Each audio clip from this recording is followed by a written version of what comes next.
Hello students, welcome to Magnet Brains Hindi. मेरा नाम है अवनीश त्रिपाठी। तो कक्षा 12 राजनीति विज्ञान का जो एक बहुत महत्वपूर्ण चैप्टर पार्ट 2 हम देख रहे हैं, दो ध्रुवीयता का अंत यानी एंड ऑफ बाइपोलैरिटी। इसके कई इंपॉर्टेंट टॉपिक्स हमने ऑलरेडी कर लिए हैं जो बहुत महत्वपूर्ण है। इस इंपॉर्टेंट टॉपिक्स के अलावा चैप्टर 1 भी इससे रिलेटेड है, वो हमने कर ही लिया है, बाकी चैप्टर्स भी किए हैं। आज समकालीन विश्व राजनीति का जो ये सेकंड चैप्टर है यानी फर्स्ट बुक का जो सेकंड चैप्टर है, इसके और एक इंपॉर्टेंट टॉपिक शॉक थेरेपी को लेकर मैं आपके सामने उपस्थित हूं। ये बहुत इंपॉर्टेंट टर्मिनोलॉजीज हैं और इस पर अचानक पूरा फुल फ्लेजेड क्वेश्चन पूछा जाता है कि भाई शॉक थेरेपी क्या थी, इसके क्या परिणाम निकले वगैरह वगैरह। तो आज हम एक छोटे से सेशन में समझेंगे कि भाई शॉक थेरेपी का मतलब क्या था। हालांकि जो चीजें इसमें बताई जाएंगी वो अलग अलग पार्ट्स में बताई गई हैं, लेकिन उसको शॉक थेरेपी के नाम से जाना जाता है और क्यों जाना जाता है और क्या प्रभाव हुए उसको जरूर देख लेंगे। पर इससे पहले स्टूडेंट्स की मैं इंपॉर्टेंट टॉपिक शुरू करूं, एक खास बात की जानकारी यह है कि मैग्नेट ब्रेन्स हिंदी एक ऐसा प्लेटफॉर्म है जहां पर आप घर बैठे कक्षा 7 से 12 तक की सारी शिक्षा निशुल्क रूप से हिंदी माध्यम में ले सकते हैं। यानी आपको यहां एक या दो चैप्टर्स को पढ़ने के बाद किसी भी पेड सब्सक्रिप्शन की जरूरत नहीं पड़ेगी, किसी तरीके की फीस या कूपन कोड की जरूरत नहीं पड़ेगी। यहां आप निशुल्क रूप से अपनी पढ़ाई जारी रख सकते हैं और अपनी परीक्षाओं में पूरी तरीके से, चाहे आप यूपी बोर्ड के स्टूडेंट हो, मध्य प्रदेश बोर्ड, बिहार बोर्ड या सीबीएसई बोर्ड, सब कुछ निशुल्क आपको मैग्नेट ब्रेन्स हिंदी पर उपलब्ध हो जाएगा। तो ये बेहद खास जानकारी थी। मैग्नेट ब्रेन्स से हिंदी के साथ बने रहिए और अपनी पढ़ाई को और आसान बनाते रहिए। अब देखिए हुआ क्या, जैसा कि मैंने आपको चैप्टर के अन्य टॉपिक्स में बताया है कि हुआ ये कि मिखाइल गोर्बाचेव जो है वो 1985 में सोवियत संघ में इनका उदय हुआ, महासचिव बने साम्यवादी दल के और फिर वो एक राष्ट्रपति के तौर पर काम कर रहे थे। अब 1985 में जब मिखाइल गोर्बाचेव आते हैं, ये नाम बहुत महत्वपूर्ण है, याद रखिएगा, ये आपको कई जगह आंसर्स में यूज करना है। अब ये जब आए तो उन्होंने दो सुधार नीति बनाई, एक ग्लासनोस्त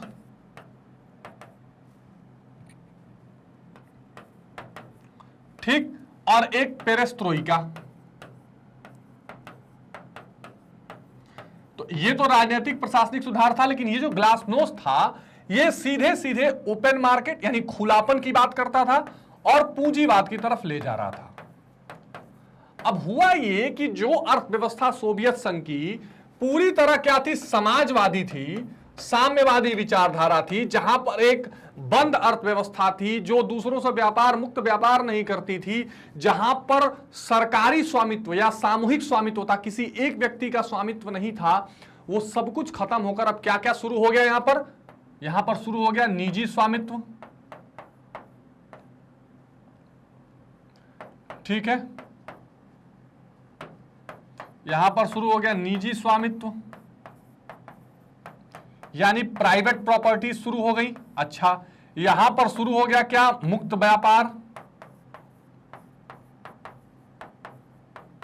ठीक, सरकारी नियंत्रण की समाप्ति,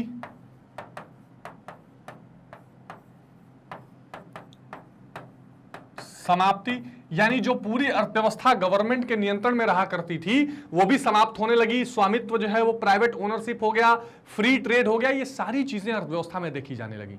और जब ये देखी जाने लगेंगी तो ये जो पूरा इंफ्रास्ट्रक्चर, पूरा जो अवसंरचना अर्थव्यवस्था का था सोवियत संघ का, वो टूटने लगा, क्योंकि व्यवस्था ही बदल गई ना, पूरा व्यवस्था परिवर्तन हो गया। अब एक बात बताइए, कितना भी अच्छा सुधार हो, अगर आप टोटल अर्थव्यवस्था को तुरंत चेंज कर देंगे तो अर्थव्यवस्था में समस्याएं आ सकती हैं। देखिए, भारत ने भी सुधार किए थे, लेकिन भारत और सोवियत संघ की अर्थव्यवस्था में बड़ा बेसिक फर्क था। भारत मिश्रितवादी अर्थव्यवस्था लेके चल रहा था, प्राइवेट प्लेयर्स के लिए थोड़ी गुंजाइश थी, थोड़ा प्राइवेट स्वामित्व था, तो हमने ज्यादा जब निजीकरण या प्राइवेटाइजेशन किया तो बहुत झटका नहीं लगा, हम सुधार हो गए। ये क्या था, ये पूरी तरह से कूप मंडूक बने हुए थे और इन्होंने जब पूरा अचानक पूंजीवाद की तरफ शिफ्ट किया तो इनको एक शॉक लग गया, इसीलिए शॉक थेरेपी कहा जाता है। अर्थव्यवस्थाएं चौपट होने लगी, जितने सोवियत संघ के देश थे वो सबकी अर्थव्यवस्था खराब होने लगी और नतीजा ये हुआ कि उनकी एकदम हालत पस्ता हो गई, इसलिए शॉक थेरेपी करने बाद में फिर धीरे धीरे उभरे। तो ये पूरी कहानी थी, जब एक कह सकते हैं कि समाजवाद से पूंजीवाद की तरफ का जो कष्टप्रद संक्रमण था, कष्टप्रद यानी कि बहुत दुखद संक्रमण था, संक्रमण यानी ट्रांजिशन, समाजवाद से ये किधर पूंजीवाद की तरफ संक्रमण कर रहे थे और ये दुखद संक्रमण चल रहा था। इसी के बारे में थोड़ी चीजें हमें इस शॉक थेरेपी के टॉपिक में पढ़ना है। तो आई होप कि इसका आपको बेसिक समझ में आ गया होगा। तो साम्यवाद के पतन के बाद, यानी जैसे जैसे सुधारों की घोषणा हुई, फिर बर्लिन की दीवारें गिरी, तो साम्यवाद के पतन के बाद पूर्व सोवियत संघ के गणराज्य एक सत्तावादी समाजवादी व्यवस्था से लोकतांत्रिक पूंजीवादी व्यवस्था तक कष्टपथ संक्रमण से होकर गुजरे। मैं यही बता रहा था कि there was a very difficult transition from the autocratic socialism to the capitalist democracy. तो एक तरह से जो ये सत्तावादी समाजवादी व्यवस्था थी, वहां से लोकतांत्रिक पूंजीवादी व्यवस्था की तरफ एक कष्टपथ संक्रमण इन सभी सोवियत संघ के राज्यों को भोगना पड़ा। संक्रमण की यह प्रक्रिया विश्व बैंक और अंतर्राष्ट्रीय मुद्रा कोष से प्रभावित थी और इसे शॉक थेरेपी के नाम से जाना जाता है। मैंने आपको बताया कि किस तरह गोर्बाचेव ने अमेरिकी राष्ट्रों से, विश्व बैंक से, IMF से संबंध बनाने शुरू किए। G7 ने उनको कई बिलियन डॉलर का लोन दिया और IMF तो बैठा ही रहता था कि कोई हमसे मदद मांगने आए और पूरी इकोनॉमी को हम रेगुलेट करें, जैसे भारत का किया था। तो यहां पर ये जो संक्रमण की प्रक्रिया थी, ये विश्व बैंक और IMF के कहने पे चल रही थी, तो जाहिर सी बात है वो कंप्लीटली पूंजीवाद की तरफ ले जाएंगे और वहां इनको दिक्कत हो गई। यह प्रक्रिया रूस, मध्य एशिया और पूर्वी यूरोप के देशों में देखने को मिली। संपत्ति के व्यक्तिगत स्वामित्व अर्थव्यवस्था का आधार बन गया। तो जो पहले क्या होता था, पहले होता था सामूहिक स्वामित्व, सामूहिक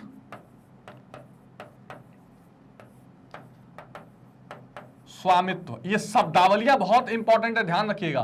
पब्लिक ओनरशिप कहा जाता था, पब्लिक ओनरशिप। लेकिन अब क्या हो गया, अब ये हो गया व्यक्तिगत स्वामित्व, यानी प्राइवेट ओनरशिप की बात यहां पर आने लगी। ये बहुत विशेष रूप से बात देखी गई। आ रही बात समझ में? अच्छा, इसके अंतर्गत हर देश को पूंजीवादी अर्थव्यवस्था की ओर मुड़ना था। इसका मतलब था सोवियत संघ के दौर से हर संरचना से पूरी तरह छुटकारा पाना। शॉक थेरेपी से इन अर्थव्यवस्थाओं के बाहरी व्यवस्थाओं के प्रति रुझान बुनियादी तौर पर बदल गए। बाहरी अर्थव्यवस्था यानी पहले क्या था, शॉक थेरेपी से पहले या इस ट्रांजिशन से पहले, कि बाहरी अर्थव्यवस्थाओं के साथ व्यापार करने के इच्छुक ये लोग नहीं थे, है ना। बहुत ज्यादा ओपन इकोनॉमी नहीं थी कि कोई भी आ रहा है व्यापार कर रहा है। लेकिन अब बदल। अच्छा, दूसरा, जो पश्चिमी यूरोपीय देश थे, जो अमेरिका था, इन अर्थव्यवस्थाओं के प्रति ये सशंकित रहते थे, इनसे कभी मदद नहीं लेते थे, जुड़ते नहीं थे। अब ये पूरा क्या हो गया, पूरी जो धारणा थी उन व्यवस्थाओं को लेकर, अर्थव्यवस्थाओं को लेकर, वो सब कुछ इनकी बदलने लगी। अब माना जाने लगा कि ज्यादा व्यापार करके ही विकास किया जा सकता है। तो अधिक से अधिक ट्रेड करने की जो लालसा है वो इन लोगों के आने लगी, क्योंकि पहले ट्रेड इन लोगों ने बंद कर रखा था। ये स्थिति हो गई थी कि इनको इंपोर्ट करना पड़ता था अपना अनाज, खाद्य संकट भी आ गया था और व्यापार ये करते ही नहीं थे दुनिया से। लेकिन अब इनको लगा कि हमें, क्योंकि ग्लासनोस्ट का मतलब ही था खुलापन, जो इकोनॉमी बंद थी उसको ओपन करना। इस कारण मुक्त व्यापार को पूर्ण रूप से अपनाना जरूरी था। तो मुक्त व्यापार का मतलब क्या होता है, ऐसा थोड़ी कि फ्री में ट्रांजैक्शन होता है। मतलब ये कि अब जबकि सरकारें क्या करती हैं, जब सरकार व्यापार को रोकना चाहेगी या मुक्त नहीं होना देना चाहेगी तो दो रोक लगाती है, कोटा और टैरिफ। ठीक, तो अगर कोटा और टैरिफ लगा हुआ है तो मान लीजिए मुक्त व्यापार नहीं है, मतलब यहां लिमिट बन जाएगा। सरकार बोलेगी अच्छा आपको अनाज का ट्रेड करना है, 100 कुंटल से ज्यादा नहीं करना है, एक लिमिट फिक्स कर दिया। टैरिफ, यहां पर टैक्स लगा देगी। अच्छा आप हमारे यहां अनाज लेके आना चाहते हैं तो इतना इंपोर्ट ड्यूटी लगेगा, इतना ये ड्यूटी लगेगा, कई तरह के टैक्स लगा देगा। तो अब ये लगा कि नहीं नहीं, ये फ्री ट्रेड करना है, इसको हटाओ। अब हमें कहीं ना कहीं क्या करना है, हमें ट्रेड को फ्री करना है, हमें भी दुनिया के साथ व्यापार करना है। ठीक, और 1995 में WTO भी आ गया, विश्व व्यापार संगठन, वो तो इसको प्रमोट ही करता है। शॉक थेरेपी अर्थव्यवस्था के लिए बर्बादी और क्षेत्र के लोगों के लिए आपदा लेकर आई, इसमें कोई दो राय नहीं था, इसलिए शॉक थेरेपी रखा गया। ये अचानक जो संक्रमण का दौर आया, जिसमें सारी जो कह सकते हैं कि पूरी जो व्यवस्था थी, पूरी जो संरचना पहले से बनी हुई थी वो डगमगा गई, हिल गई। तो ये एक तरह से बर्बादी और लोगों के लिए आपदा का कारण बनकर आई, आपदा और चुनौती बनकर लोगों के सामने दिखाई पड़ी। रूस में राज्य द्वारा नियंत्रित क्षेत्र लगभग नष्ट हो गए, क्योंकि पुनर्संरचना का कार्य बाजार की शक्तियों द्वारा किया जा रहा था, राज्य के द्वारा निर्देशित नीतियों से नहीं। मैंने आपको पहले ही बताया है कि भाई समाजवाद और पूंजीवाद में क्या अंतर था। मैंने आपको बताया था ना कि भाई एक तरफ समाजवाद है, तो समाजवाद में सारी चीजें क्या होती हैं, राज्य द्वारा नियंत्रित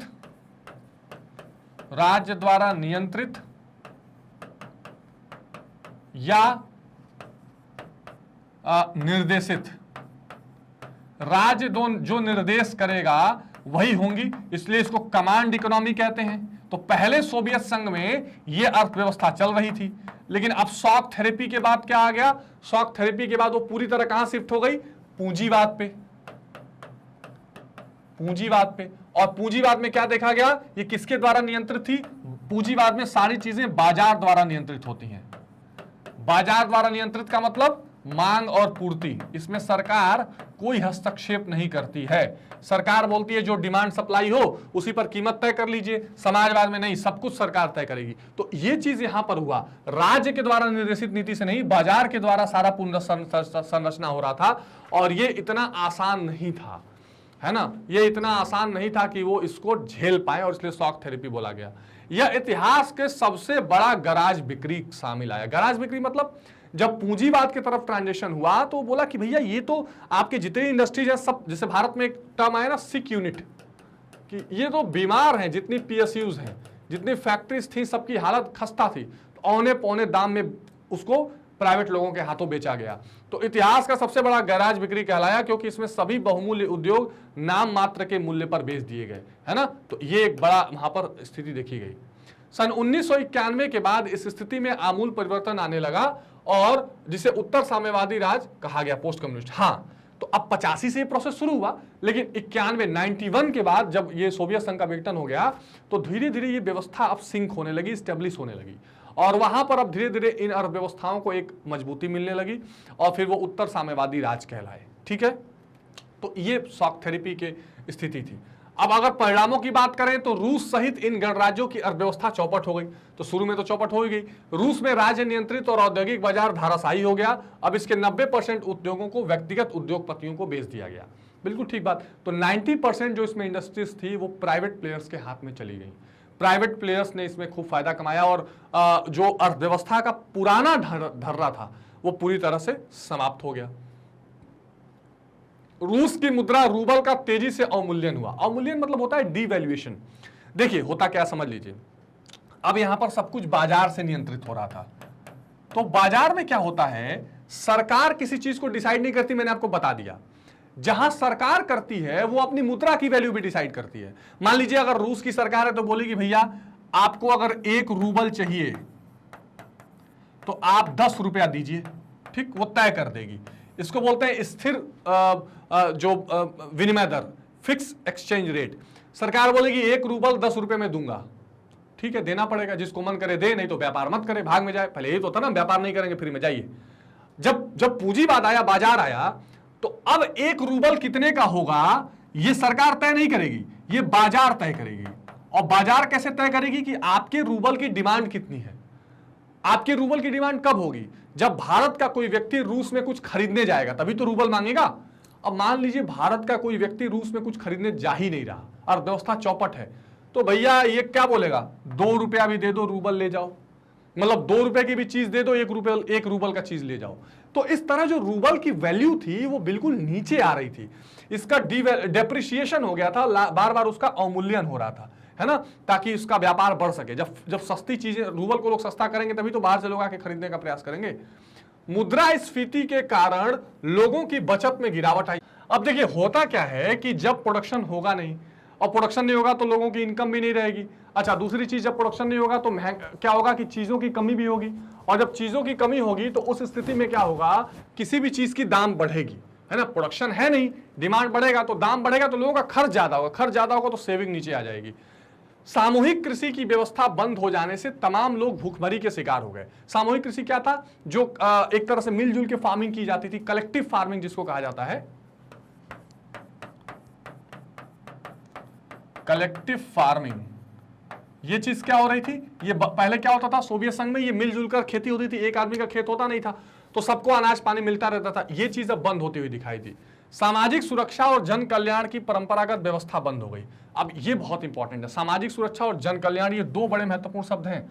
सामाजिक सुरक्षा बोलते हैं सोशल सिक्योरिटी, सोशल सिक्योरिटी, और जन कल्याण बोलते हैं वेलफेयर, पब्लिक वेलफेयर कह लीजिए। अब इसमें क्या होता है, सोशल सिक्योरिटी, जैसे मान लीजिए जब समाजवादी व्यवस्था होती है तो सरकार सारी चीजों को देखती है, ये एश्योर करती है कि कोई वृद्ध है तो उसको पेंशन मिले, विकलांग है तो उसको पेंशन मिले, कोई कमजोर है तो उसको अनाज दें, इस तरह की व्यवस्थाएं सरकार करती रहे, इसका पूरा प्रयास किया जाता है। ये सोशल सिक्योरिटी बोलते हैं। जन कल्याण यानी कि सारा जो बेसिक जरूरत लोगों का है वो वेलफेयर का काम सरकार करती रहे। पूंजीवाद में ऐसा कुछ नहीं होता। पूंजीवाद में एक शब्द चलता है, survival of fittest. Survival of fittest, जो फिट है, जिसके पास पैसा है, जो कमा सकता है वो खाए, सरकार हर चीज का जिम्मा नहीं लेगी। तो ये चीजें व्यवस्थाएं बंद हो गई तो लोगों को और दिक्कत, एक तो सामूहिक कृषि नहीं हो रही, महंगाई नहीं हो रही और सरकार पूछने वाली नहीं है, तो बड़ी स्थिति खराब हो गई। शॉक थेरेपी के चलते रूस के 1500 बैंक और वित्तीय संस्थान दिवालिया हो गए। उत्तर साम्यवादी राज्यों के लिए उत्तरदायी सरकार अभी एक सपना थी। तो अभी शॉक थेरेपी आया, उस समय कोई उत्तरदायी सरकार तुरंत बनी थोड़ी थी, वो तो बाद में लोगों ने बनाई। इन राज्यों में लोकतांत्रिक संस्थाओं के विकास की दिशा में कोई विशेष ध्यान नहीं दिया गया। तो एक डेमोक्रेटिक सरकार बनाई जाए, इस पर कोई बहुत विशेष काम नहीं हुआ। सभी गणराज्यों ने अनावश्यक जल्दीबाजी में अपने संविधानों का निर्माण किया। अब आप देखिए, अगर आप ध्यान से समझें तो आर्थिक, सामाजिक,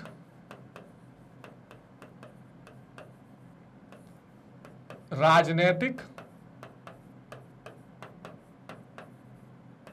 और प्रशासनिक, इन सभी छोरों पे, इन सभी मुद्दों पे क्या थी, एक उथल पुथल मची हुई थी, है ना। कब, क्या, शॉक थेरेपी के कारण। और इसीलिए क्या हुआ, इसको शॉक थेरेपी का नाम दिया गया, क्योंकि सारी चीजें अपने आप में चौपट हो रही थी।